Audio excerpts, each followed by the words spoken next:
اعوذ باللہ من الشیطان الرجیم بسم اللہ الرحمن الرحیم رب اشرح لی صدری ویسر لی امری واحلل عقدۃ من لسانی یفقہوا قولی۔ منتخب احادیث اکرام مسلم، مسلمانوں کے حقوق۔ حضرت ابو ہریرہ رضی اللہ تعالی عنہ سے روایت ہے کہ رسول اللہ صلی اللہ علیہ وسلم نے ارشاد فرمایا، ایک مومن دوسرے مومن کا آئینہ ہے اور ایک مومن دوسرے مومن کا بھائی ہے، اس کے نقصان کو اس سے روکتا ہے اور اس کی ہر طرف سے حفاظت کرتا ہے۔ ابو داؤد۔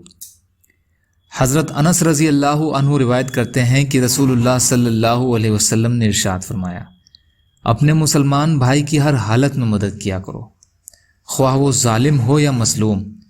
ایک شخص نے دریافت کیا، یا رسول اللہ، مظلوم ہونے کی حالت میں اس کی مدد کروں گا، یہ بتائیے کہ ظالم ہونے کی صورت میں اس کی کیسے مدد کروں؟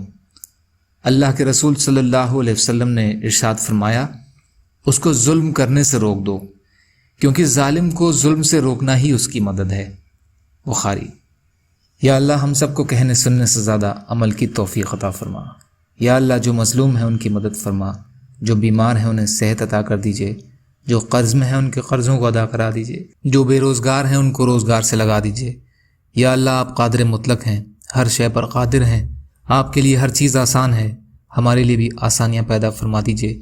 یا اللہ بغض، حسد، جلن، کینہ، تکبر، ریاکاری سے ہمارے دلوں کو پاک کر دیجئے۔